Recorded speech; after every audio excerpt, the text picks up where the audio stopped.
Ticket ಘೋಷಣೆ ಮುನ್ನವೇ ಕೋಲಾರ ಕಾಂಗ್ರೆಸ್ನಲ್ಲಿ ಭಿನ್ನಮತ ಸ್ಫೋಟವಾಗ್ತಾ ಇದೆ. ಸಚಿವ ಮುನಿಯಪ್ಪ ಅಳಿಯನಿಗೆ ಟಿಕೆಟ್ ಬೇಡಿಕೆ ಹಿನ್ನೆಲೆ ರಾಜೀನಾಮೆಗೆ ಮುಂದಾದ್ರ ಕೋಲಾರ ಕೈ ನಾಯಕರು ಅನ್ನೋದು ಸದ್ಯದ ಅನುಮಾನ ಆಗಿದೆ.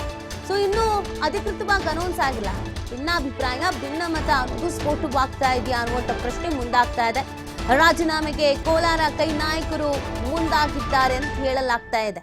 ಎಂಎಲ್ಸಿ ಸ್ಥಾನಕ್ಕೆ ರಾಜೀನಾಮೆಯನ್ನು ನೀಡೋಕೆ ನಿರ್ಧಾರವನ್ನ ಮಾಡಲಾಗಿದೆ. ರಾಜೀನಾಮೆಗೆ ಮುಂದಾಗಿದ್ದಾರೆ ಕೈ ಮುಖಂಡ ನಸೀರ್ ಅಹಮದ್ ಅಂತ ಹೇಳಲಾಗ್ತಾ ಇದೆ. ಒಂದು ವೇಳೆ ಅವರಿಗೆ ಟಿಕೆಟ್ ಫೈನಲ್ ಅನ್ನೋದೇನಾದ್ರೂ ಆದ್ರೆ ನಾವು ರಾಜೀನಾಮೆಯನ್ನ ನೀಡ್ತೀವಿ ಅಂತ ಕೆಲವು ಕಾಂಗ್ರೆಸ್ನ ನಾಯಕರು ಹೇಳ್ತಾ ಇದ್ದಾರೆ. ಎಂಎಲ್ಸಿ ಕೂಡ ಮುಂದಾಗಿದ್ದಾರೆ. ರಾಜೀನಾಮೆಗೆ ಕೈ ಮುಖಂಡ ನಸೀರ್ ಅಹಮದ್ ಕೂಡ ಮುಂದಾಗಿದ್ದಾರೆ. ಅದ್ರ ಬಗ್ಗೆ ಚಿಂತನೆಯನ್ನ ನಡೆಸಿದ್ದಾರೆ. ತಮ್ಮ ಆಪ್ತರ ಬಳಿ ಈ ಬಗ್ಗೆ ಹೇಳ್ಕೊಂಡಿದ್ದಾರೆ ಅಂತ ಹೇಳಲಾಗ್ತಾ ಇದೆ. ಅಸಮಾಧಾನ ಗೊಂದಲ ಇದೆ. ಟಿಕೆಟ್ ಆಕಾಂಕ್ಷಿತರು ಬೇರೆಯವರು ಇದ್ರು.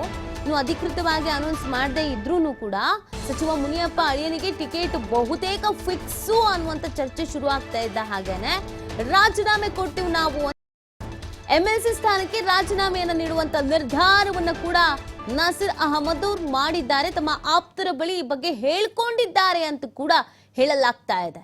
ಕೋಲಾರ ಪೆಂಡಿಂಗ್ ಅಲ್ಲಿ ಇಡ್ಲಾಗಿತ್ತು. ಯಾಕೆ ಇಷ್ಟು ದಿನ ಆದ್ರೂ ಕೂಡ ಅನೌನ್ಸ್ಮೆಂಟ್ ಮಾಡ್ತಿಲ್ಲ ಅನ್ನುವಂಥ ಪ್ರಶ್ನೆ ಕಾಂಗ್ರೆಸ್ನ ಕಾರ್ಯಕರ್ತರಿಗೂ ಕೂಡ ಇತ್ತು. ಯಾಕಂದ್ರೆ ಅಲ್ಲಿ ಸ್ವಲ್ಪ ಗೊಂದಲ ಇತ್ತು. ಆಕಾಂಕ್ಷಿತರ ಸಂಖ್ಯೆ ಹೆಚ್ಚಿತ್ತು. ಅವ್ರಿಗೆ ಕೊಡ್ಬೇಕು, ಇವ್ರಿಗೆ ಕೊಡ್ಬೇಕು, ಅವ್ರಿಗೆ ಕೊಡಬಾರ್ದು, ಇವ್ರಿಗೆ ಕೊಡಬಾರ್ದು ಅನ್ನುವಂಥ ಚರ್ಚೆಗಳು ಕೂಡ ನಡೀತಾ ಇತ್ತು. ಸೊ ಫೈನಲಿ ಈಗ ಮುನಿಯಪ್ಪ ಅವರ ಅಳಿಯನಿಗೆ ಟಿಕೆಟ್ ಸಿಕ್ಕಿದೆ ಅಥವಾ ಸಿಗುತ್ತೆ ಅನ್ನುವಂಥ ವಿಚಾರ ವೈರಲ್ ಆಗ್ತಾ ಇದ್ದ ಹಾಗೇನೆ ನಾವು ರಾಜೀನಾಮೆ ಕೊಡ್ತೀವಿ ಅಂತ ಕೆಲವು ಮುಖಂಡರು ಹೇಳ್ತಾ ಇದ್ದಾರಂತೆ. ಈಗ ನಸೀರ್ ಅಹಮದ್ ಕೂಡ ನಾನು ರಾಜೀನಾಮೆಯನ್ನ ನೀಡಿಬಿಡ್ತೀನಿ ಅಂತ ಮುಂದಾಗಿದ್ದಾರೆ ಅಂತ ಹೇಳಲಾಗ್ತಾ ಇದೆ.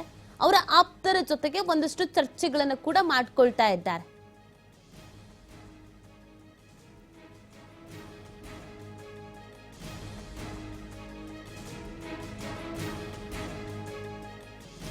ನೋಡಿ, ಕಾಂಗ್ರೆಸ್ ಲೋಕಸಭಾ ಚುನಾವಣೆಗೆ ಒಂದ್ ಕಡೆಯಲ್ಲಿ ತಯಾರಿಯನ್ನ ಮಾಡ್ಕೊಳ್ತಾ ಇದೆ. ಇನ್ನೊಂದ್ ಕಡೆಯಲ್ಲಿ ಕೋಲಾರದ ವಿಚಾರಕ್ಕೆ ಸಂಬಂಧಪಟ್ಟಂತೆಗೆ ಒಂದು ಕಗ್ಗಂಟ್ ಹಾಗೆ ಇತ್ತು. ಇಲ್ಲಿವರೆಗೂ ಯಾರ ಹೆಸರನ್ನು ಕೂಡ ಅನೌನ್ಸ್ ಮಾಡಿರ್ಲಿಲ್ಲ. ಸೊ ಹೀಗಿರ್ಬೇಕಾದ್ರೆ ಯಾರ ಹೆಸರು ಅನೌನ್ಸ್ ಮಾಡ್ತಾರೆ ಅಂತ ಕೆಲವರು ಕಾದು ನೋಡೋಣ ಅಂತ ಕಾದು ನೋಡುವ ತಂತ್ರವನ್ನ ಅನುಸರಿಸ್ತಾ ಇದ್ರು. ಇನ್ ಕೆಲವರು ಒಳಗಿಂದ ಒಳಗಡೆ ಲಾಭಿ ನಡೆಸ್ತಾ ಇದ್ದಾರೆ ಅಂತ ಕೂಡ ಹೇಳಲಾಗ್ತಾ ಇತ್ತು.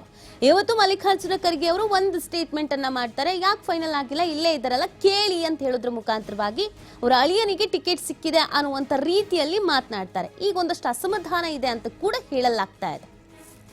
ಬಗ್ಗೆ ಮತ್ತಷ್ಟು ಮಾಹಿತಿಯನ್ನ ನೀಡ್ತಾರೆ ನಮ್ಮ ಪ್ರತಿನಿಧಿ ಶಿವಕುಮಾರ್ ಜೋಳಿ. ಶಿವಕುಮಾರ್, ಈ ಕೋಲಾರದ ವಿಚಾರಕ್ಕೆ ಸಂಬಂಧಪಟ್ಟಂತೆ ಒಂದಷ್ಟು ಗೊಂದಲ, ಭಿನ್ನಾಭಿಪ್ರಾಯ, ಅಸಮಾಧಾನ ಇರೋದು ಹೌದು.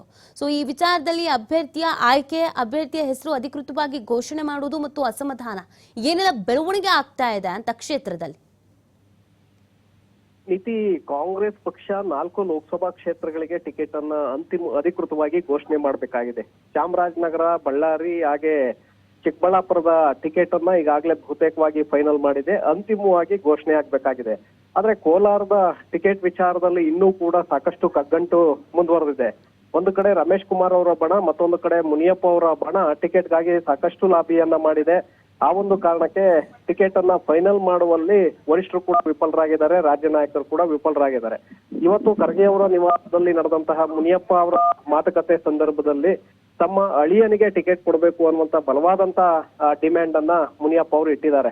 ಯಾಕೆಂದ್ರೆ ನಾನು ಒಂದು ಎಡಗೈ ಸಮುದಾಯದ ನಾಯಕ, ನನ್ನ ವ್ಯಾಪ್ತಿ ಕೇವಲ ಕೋಲಾರ ಜಿಲ್ಲೆಗಷ್ಟೇ ಸೀಮಿತವಾಗಿಲ್ಲ, ಇಡೀ ರಾಜ್ಯಾದ್ಯಂತ ನನ್ನ ವ್ಯಾಪ್ತಿ ಇದೆ, ನನ್ನ ಬೆಂಬಲಿಗರಿದ್ದಾರೆ, ಕಾರ್ಯಕರ್ತರಿದ್ದಾರೆ ಅನ್ನುವಂತ ಒಂದು ಸಂದೇಶವನ್ನ ಹೈಕಮಾಂಡ್ಗೆ ರವಾನೆ ಮಾಡುವ ಮೂಲಕ ಅಳಿಯನಿಗೆ ಟಿಕೆಟ್ ಕೊಡಿಸುವಂತ ಒಂದು ಒತ್ತಡವನ್ನ ಮುನಿಯಪ್ಪ ಅವರು ಕ್ರಿಯೇಟ್ ಮಾಡಿದ್ದಾರೆ.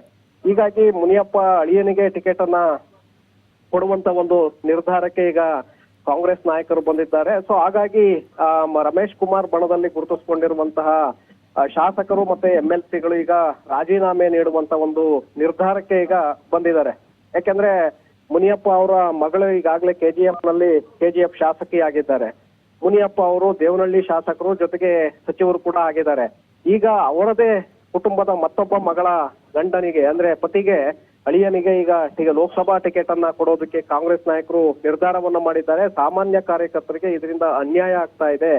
ಕುಟುಂಬ ರಾಜಕಾರಣದಿಂದ ಹೊರತಾಗಿ ಬೇರೆಯವರಿಗೆ ಅವಕಾಶವನ್ನು ಮಾಡಿಕೊಡಿ, ಇಲ್ಲದೆ ಹೋದ್ರೆ ನಾವು ನಮ್ಮ ಸ್ಥಾನಕ್ಕೆ ರಾಜೀನಾಮೆಯನ್ನು ಕೊಡ್ಬೇಕಾಗತ್ತೆ ಅನ್ನುವಂತ ಎಚ್ಚರಿಕೆಯನ್ನ ಈ ನಾಯಕರು, ಕೋಲಾರದ ಕಾಂಗ್ರೆಸ್ ನಾಯಕರು ಮಾಡಿದ್ದಾರೆ.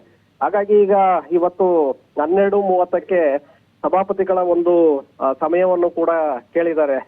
MLC ಸ್ಥಾನಕ್ಕೆ ರಾಜೀನಾಮೆಯನ್ನ ನೀಡೋದಕ್ಕೆ ನಜೀರ್ ಅಹಮದ್ ಹಾಗೆ ಅನಿಲ್ ಕುಮಾರ್ ಅವರು ಈಗ ಸಮಯಾವಕಾಶವನ್ನ ಕೇಳಿದ್ದಾರೆ.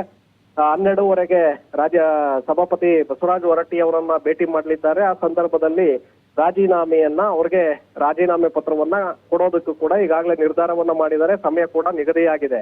ಸೊ ಅಲ್ಲಿಗೆ ರಾಜೀನಾಮೆಯನ್ನ ಕೊಡೋದಕ್ಕೆ ಮುಂದಾಗಿದ್ದಾರೆ ಅನ್ನುವಂಥದ್ದು ಇದರಿಂದ ಬಹಳ ಸ್ಪಷ್ಟವಾಗ್ತಾ ಇದೆ. ಇದರ ಜೊತೆಗೆ ಕೋಲಾರ ಶಾಸಕರಾಗಿರುವಂತಹ ಕೊತ್ನೂರು ಮಂಜು ಅವರು ಕೂಡ ಶಾಸಕ ಸ್ಥಾನಕ್ಕೆ ರಾಜೀನಾಮೆಯನ್ನ ಕೊಡುವಂತ ಒಂದು ನಿರ್ಧಾರವನ್ನ ಮಾಡಿದ್ದು ಮಂಗಳೂರಿಗೆ ಅವರು ತೆರಳುತ್ತಿದ್ದಾರೆ ಅನ್ನುವಂತ ಮಾಹಿತಿ ಕೂಡ ಲಭ್ಯ ಆಗ್ತಾ ಇದೆ. ಯಾಕೆಂದ್ರೆ ಸ್ಪೀಕರ್ ಅವರನ್ನ ಭೇಟಿ ಮಾಡಿ ಅಲ್ಲೇ ರಾಜೀನಾಮೆಯನ್ನ ಕೊಡೋದಕ್ಕೆ ಹೊರಟಿದ್ದಾರೆ ಅನ್ನುವಂತ ಮಾಹಿತಿಗಳು ಕೂಡ ಇದೆ. ಸೊ ಹಾಗಾಗಿ ಕೋಲಾರ ಟಿಕೆಟ್ ವಿಚಾರದಲ್ಲಿ ಸಾಕಷ್ಟು ಕಗ್ಗಂಟು ಈಗ ಸೃಷ್ಟಿಯಾಗ್ತಾ ಇದೆ. ಮುನಿಯಪ್ಪ ಅವರ ಅಳಿಯನಿಗೆ ಟಿಕೆಟ್ ಕೊಡುವಂತಹ ನಿರ್ಧಾರಕ್ಕೆ ಬಂದಿರೋದ್ರಿಂದ ಸಹಜವಾಗಿ ಕೋಲಾರದಲ್ಲಿರುವಂತಹ ಕಾಂಗ್ರೆಸ್ ನಾಯಕರು ಈಗ ತಿರುಗಿ ಬಿದ್ದಿದ್ದಾರೆ.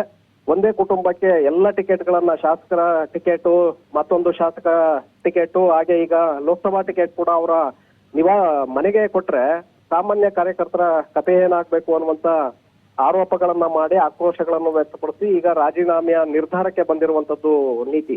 ಓಕೆ, ಥ್ಯಾಂಕ್ ಯು ಶುಭ, ತಮ್ಮ ಡೀಟೇಲ್ಸ್ಗಾಗಿ.